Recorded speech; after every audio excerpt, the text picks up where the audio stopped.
자, 오전 NBA 어제 또 이제 골든 스테이트, 필라델피아 이렇게 조금 작중이 됐었는데요. 필라 오바와 또 휴스턴 좋은 리딩업이 조금 됐었는데 메인이 또 골스가 또 아쉬웠어요, 그죠? 골스가 오늘 약간 버틀러도 좀 봐지고 런을 조금 쳐버렸다. 어제 주간 같은 약간 한전역배와 또 GS 칼텍스 축을 잡고 뭐 1분승까지 이렇게 두 조합 올킬이 조금 됐던 내용들이 좀 있었는데요. 오늘 주간부터 깔끔하게 조금 먹고 해외 축구 또 들어가 보도록 하겠습니다. 자, 오늘 약간 조심해야 되는 경기들이 좀 있어요. 어제 못지않게 조금 주의보가 조금 들어가는 경기들이 좀 있기 때문에 그런 부분들을 조금 유념하셨으면 좋겠고, 첫 번째 경기 KT와 안양 정관장의 경기부터 출발을 해보도록 하겠습니다.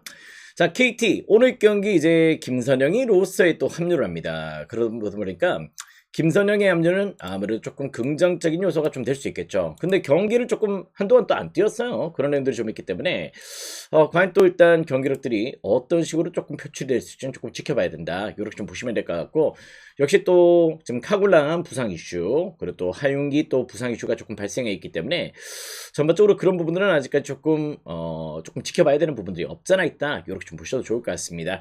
자, 그 가운데 또 정관장 상대 또 최근에 또 부상으로 빠져있던 아반도가 또 오늘 경기 또 복귀를 하고요. 변준영도 오늘 경기 때 또 라인업에 또 들어올 수 있는 내용이기 때문에 또 어떻게 보면 또 요 경기는 조금 정관장이 정상적인 라인업들을 조금 끌고 나올 수 있는 패턴들이 될 것이다. 이렇게 좀 보시면 될 것 같습니다.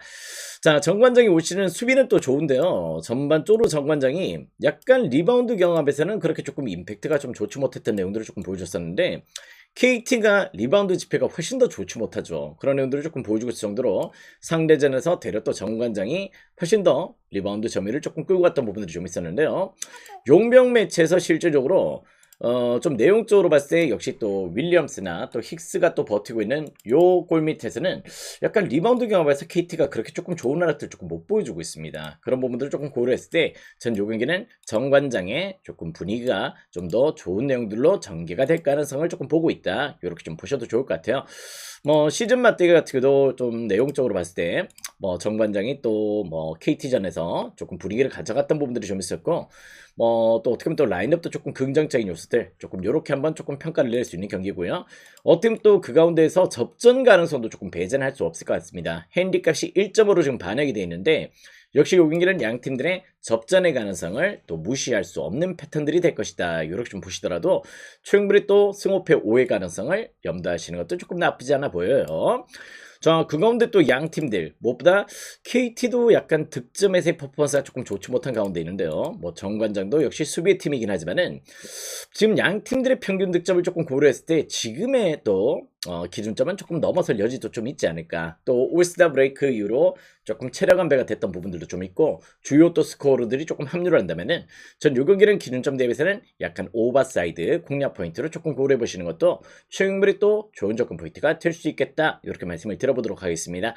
정관장 사이드 승호패 5, 그 가운데 또 149.5 기준점 오버사이드, 이렇게 한번 방향성을 조금 제시를 해봐 드리도록 할게요. 자, 다음 게임입니다. 원주동부와 KCC의 경기로 또 들어가 보도록 하겠습니다. 자, KCC도 최근에 역시 부상 여파들이 좀 있었는데요.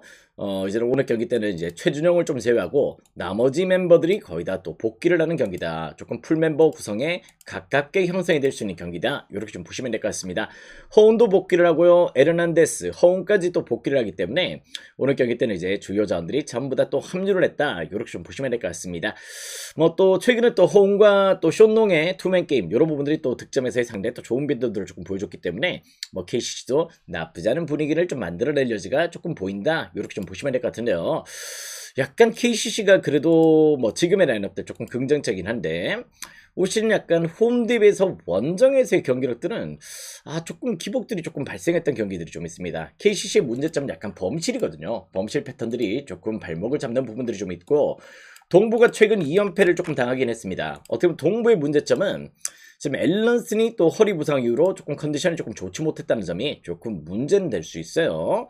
그렇지만 홈 기준으로 봤을 때 6연승의 페이스로 상당히 또 분위기를 조금 잘 만들어가고 있다는 점들은 좀 내용적으로 좀 조금 긍정적인 홈 경기력이 나올 수 있다는 점, 이런 부분을 조금 염두를 하셨으면 좋겠습니다. 또 양 팀들 같은 경우는 최근에 또 이벤트 경기가 좀 있긴 했었죠. 전반적으로 직전 매치업 또 12월 31일 또 송구 영신 맞춰서 또 연말에 또 경기를 펼쳤는데 그때 당시 또 상대 또 다득점이 났었습니다. 우리가 또 그 경기는 또 오버로 접근을 했었는데요.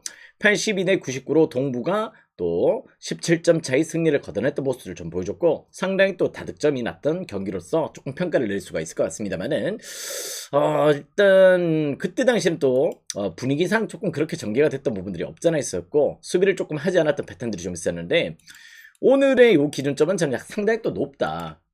물론 그 경기 약간 조금 뭐 또 야간에 펼쳐졌고 뭐 분위기도 상당히 또 뜨겁게 전개가 됐지만은 오늘의 기준점은 조금 높게 일단 평가를 내릴 수 있겠다. 이렇게 좀 보고 있어서 전 기준점 대비해서는 그래도 언더의 방향성을 조금 제시를 해드릴 수 있는 경기가 될 것 같습니다.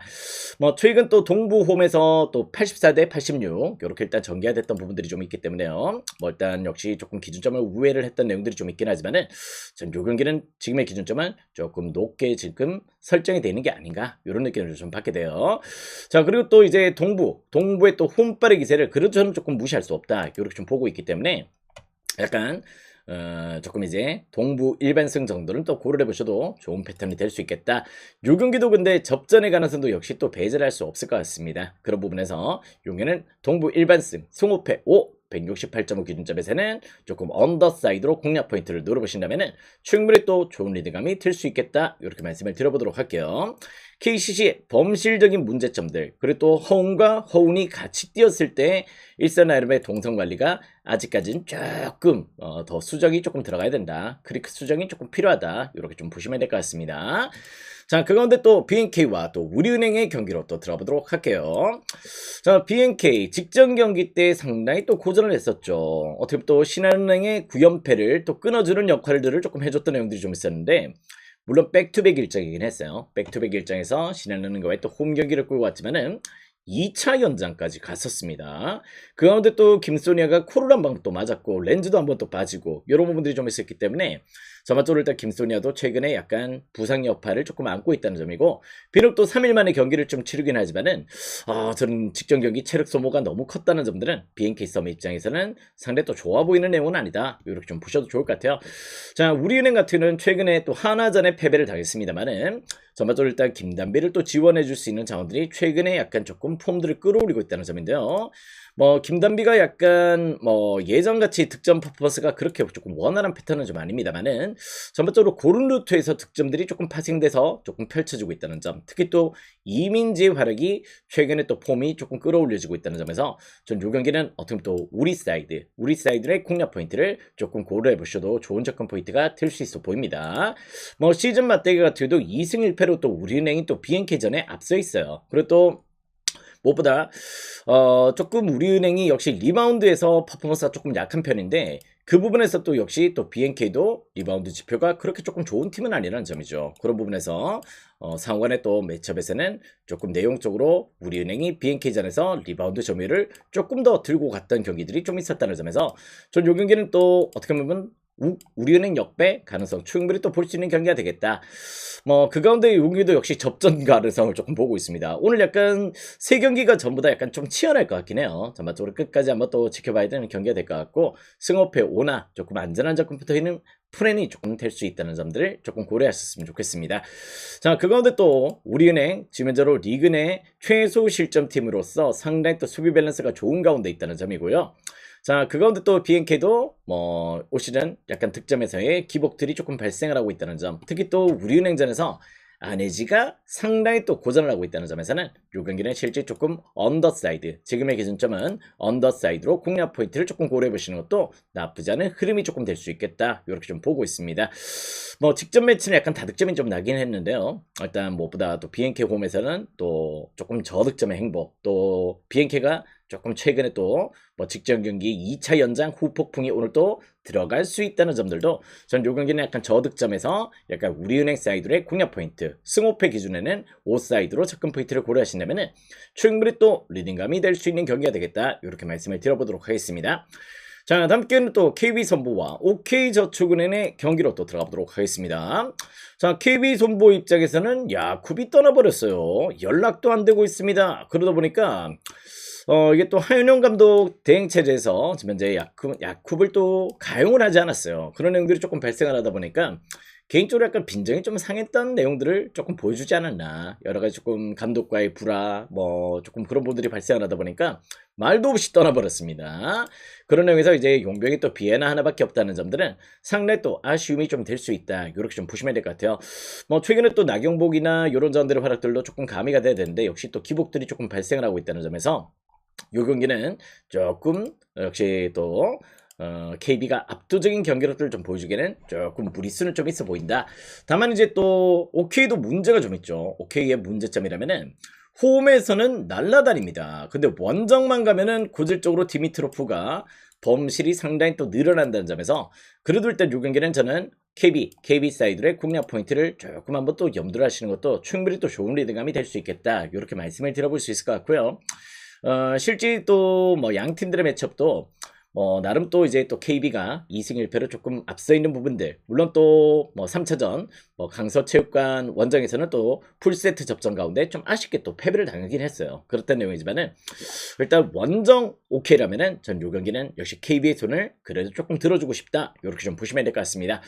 자, 그 가운데 또 최근에 또 OK도 범실이 조금 많이 줄어들었고요. 또 일단 KB도 역시 또 국내 자원들의 또 범실률들, 또 야쿠베 또 이탈 이런 부분들은 조금 문제점이 될 수 있기 때문에 일단 약간 경기가 길어질 가능성도 조금 보인다. 이렇게 좀 보셔도 좋을 것 같습니다. 또 일단 요 경기는 116.5 기준점이라면은 오버사이드도 상당히 또 공략 포인트가 될 수 있는 경기다 보시면 될 것 같아요. 뭐 일단 요 경기는 오버 긍정점, KB 사이드도 긍정점. 다만 이제 핸디값은 여러분들의 선택지가 들어가셔야 되는 패턴이다. 이렇게 좀 보신다면은 충분히 또 한번 고려 대상이 될 수 있는 격이다. 이렇게 좀 보시면 될 것 같습니다. 일단 OK는 원정에서의 기복들이 조금 심해요. 그런 내용들을 조금 보여주고 있다는 점들은 과히 조금 좋은 내용은 아니다. 이렇게 좀 보시면 될 것 같습니다. 자, 다음 경기는 이제 또 현대건설과 페퍼의 경기로 또 들어가 보도록 하겠습니다. 자, 현대건설. 자, 올 시즌 이제 무엇보다 페퍼전에서 상대 전적이 되려 밀리고 있다. 물론 최근에 페퍼가 역시 또 경기력이 조금 떨어져 있죠. 약간 또 반등의 경기들이 조금 있긴 하지만은 시즌 초에는 페퍼가 올 시즌 봄백을 조금 하겠는데 뭐 또 조이까지 또 합류를 하면서 상당히 또 이제 또 분위기를 조금 만들어갈 수 있는 여지들을 조금 마련했는데요. 전반적으로 시마무라의 컨디션도 조금 난항을 보이고 있고 리시브에서도 또 상당히 또 열악한 내용들을 조금 보여주고 있다는 점들은 역시 또 좀 무시할 수 없는 패턴이 되고 있다. 일단 이제 2승 1패로 상대 전적은 페퍼가 좀 앞서 있습니다. 근데 전부 다 홈팀의 승리였어요. 홈팀의 승리로 끝났었고 약간 이제 또 현대건설도 또 페퍼가 특히 또 원정에서의 경기력들이 뭐 정관장정에 한 차례 승리가 좀 있긴 했지만은 뭐 정관장도 리시브가 또 형편없는 팀이죠. 그런 부분들 조금 고려했을 때 전 요 경기는 그래도 현건 사이드의 공략 포인트는 조금 고려를 해보시는 것도 나쁘지 않을 것 같다. 이런 느낌들을 받게 되는 경기입니다. 조금 리시브에서 두 팀들의 분위기도 현격하게 조금 차이가 나죠. 수비 밸런스나 이런 부분들도 조금 차이가 나고 있고 세터 포지션도 현건의 우세를 조금 보고 있는 경기다. 다만 이제 또 핸디값은 여러분들이 설정을 하셔야 될 것 같습니다. 핸디값은 뭐 마인 배당이 조금 그렇게 메리트 있게 보이진 않는데요. 한번 또 선택지를 잘 끌고 가보셨으면 좋겠고 페퍼가 이제 현건전에 이렇게 조금 버틸 수 있었던 내용들이 뭐냐면은 역시 또 현대건설이 그렇게 서브가 강한 팀이 아니에요. 그런 내용들을 조금 품고 있다는 점에서 리시브의 불안 요소가 일정 수준 현건전에서만큼은 조금 버텨주는 내용들을 조금 보여줬다는 점들이 저는 약간 조금 긍정적으로 보고 있는 패턴이다. 이렇게 좀 보셔도 좋을 것 같습니다. 뭐 작년에도 또 현건전에서 뭐 지난 시즌도 나름 또 세트를 조금 끌고 왔을 정도로 일단 유달리 또 페퍼는 리시브가 작년에도 약했어요. 근데 유달리 또 현건전에 조금 세트를 가져간다던가 조금 분위기를 만들어 같은 경기들이 제법 있었다. 지난 시즌도 두 번의 또 풀세트 접전이 또 있긴 했었습니다. 그런 내용들을 조금 고려했을 때 전 요 경기는 오버도 한번 컨택 방향으로 조금 고려해 보시면은 좋은 리듬감이 되겠다. 현대건설은 서브가 그렇게 임팩트가 있는 팀이 아니라는 점에서 현건 사이드 또 179.5 기준점이라면은 오버사이드 한번 또 유념을 하시더라도 충분히 또 좋은 리듬감이 될 수 있는 패턴으로 한번 또 고려를 하신다면 좋은 리듬감이 될 수 있겠다. 이렇게 말씀을 드려보도록 하겠습니다. 자, 어제도 주간은 또 한전 역배 또 좋았죠. 또 일단 분위기를 조금 잘 들고 왔던 내용들이 좀 있었는데 오늘도 또 주간 올킬로 한번 발라 먹어보도록 하겠습니다. 올킬도 잡고 해외 축구로 쭉 달려보도록 할게요. 자, 유튜브 영상은 또 주간 따로 일단 해외 축구 챔스 따로 이렇게 한번 또 풀어드릴 예정이고요. 일단 여기서 또 영상 끊고 잠깐 소통하고 곧바로 챔스 분석 들어가 보도록 하겠습니다. 자, 오늘도 올킬 한번 가보자고요. 가자!